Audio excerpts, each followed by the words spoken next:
Magandang ang boses ng damdamin. Tulong at kalingap ang laging unahin.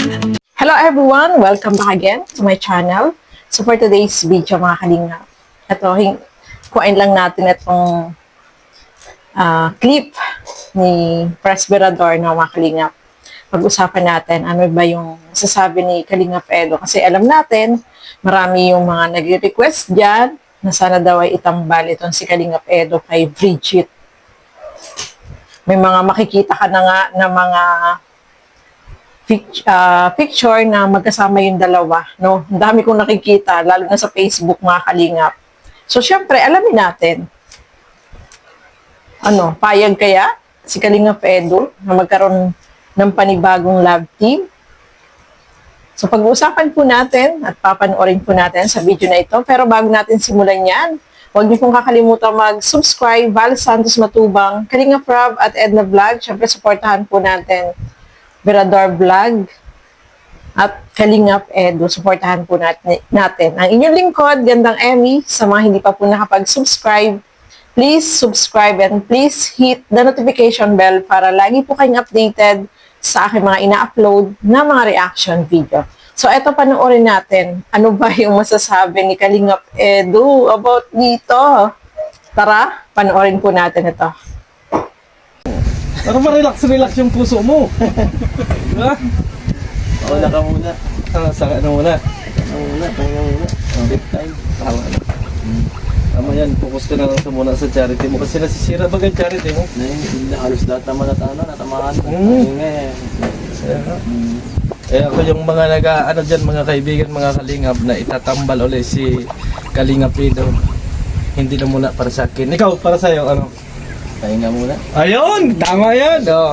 Kaya mga kaibigan, mga kalingap, tama yung pinaglalaban ko na pahinga muna si Papa Eds kasi apektado yung kanyang charity board. Paunahin ko muna itong ayusin sa vlog ko. Tama. Kasi medyo apektado yung ng kwan mo. Kaya sabi ko nga, ako yung kumukontra ako sa mga love team ulit. Kasi may views ka naman kasi sa may views ka naman sa lahat, sa mga na yan. Eh, kaso nga lang, gusto mong makatulong. Ang problema, ang problema kasi, Walang problema. oh, yun ang problema. Hindi nila ma-appreciate. Yun nga, sabi ko, hindi ma-appreciate yung ginagawa mo. Kaya ako, para sa akin lang, opinion ko, wala na. Stop na kasi. Andun yung concern, andun yung lahat. Pero hindi naman nila na-accept. Eh, ano pa? Para sa akin lang naman yun, opinion. Aking mga Hindi ka muna tayo sa pahinga na lang muna tayo dito sa Oo. Kaya nga. Gusto pa dito payapa eh. Sabi ko sa'yo, payapa dito, masarap ang buhay dito.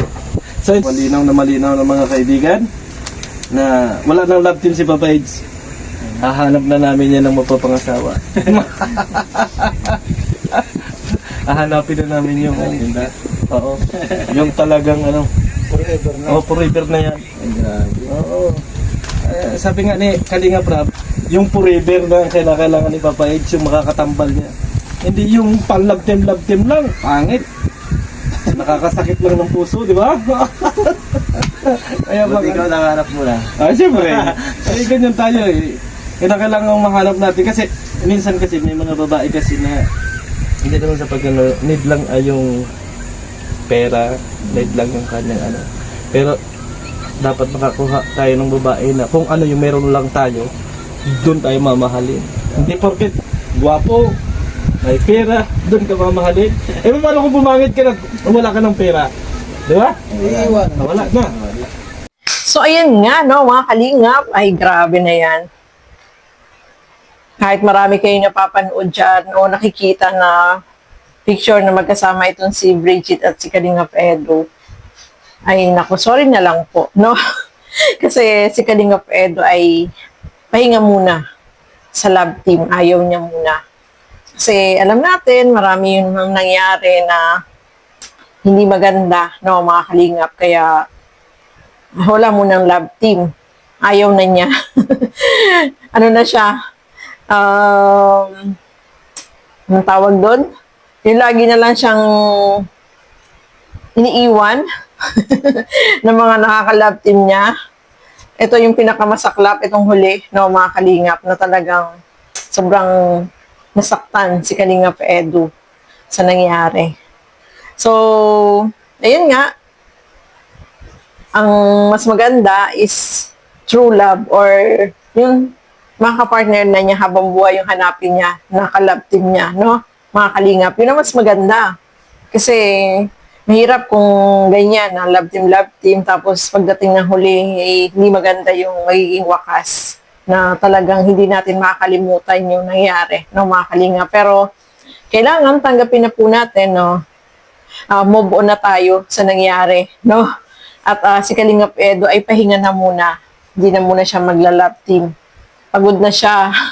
Ayaw na niya ng love team, mga kalingap. Siyempre, kahit naman ako, kapag ganyan na lahat na lang nakaka-love team ko ay nawawala, ay kahit ako ayaw ko na rin po, no, na magkaroon siya ng ka-love team. Kasi siya rin yung nasasaktan. Di ba? Masakit din po yun sa kanya, no, yung nangyari, mga kalingap. At sana ay makahanap siya ng totoong magmamahal sa kanya.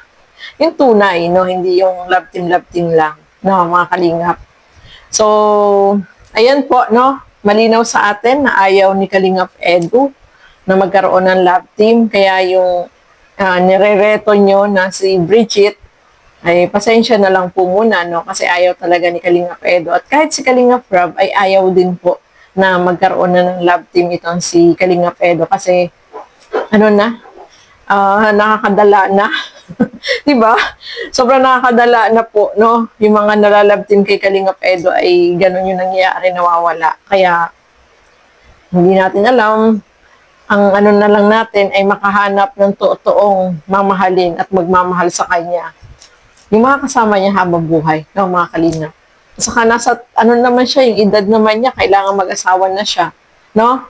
So, malay natin, makahanap siya ng the one niya, no, mga kalingap. So, syempre masaya tayo para kay Kalingap Edu, no? Nandiyan lang naman po tayo nakasupport sa kanya. So, supportahan po natin yung kanyang mga binablog, mga beneficiary niya, yung mga upload videos niya, no? Supportahan po natin. At syempre, tuloy-tuloy naman po yung kanyang ginagawang pag-charity. Syempre, kung yung pabahay niya, yung ginagawang pabahay niya, dun sa sarili niyang lupa. So, abangan din po natin yan, no? Kasi, po kay Kalingap Edu na mag-updates din siya dun sa pinapagawa niyang bahay. At meron pang isa, no, mga kalingap, na naman niya, yung lupa ay tawag doon, binubuldoser. Parang gagawin siya ng swimming pool, siguro parang resort, no? Ang gagawin doon sa bahay na yun, o baka bahay niya yun, di natin alam, no, mga kalingap. So, abang-abang na lang tayo sa updates ni Kalingap Edu. Basta masaya tayo na si Kalingap Edu ay, yan na, nakikita natin, nagiging masaya na siya, nakaka-move on na, at hindi na siya masyadong yung stress, no, mga kalingap. Si Kalingap Edu. Kulang. No, mga kalingap. So, ayan po. Maraming salamat sa inyong walang sawang panonood at pagsuporta dito sa aking mga ginagawang reaction video. Siyempre, supportahan din po natin lahat ng mga Kalingap partners, Kalingap Reactor.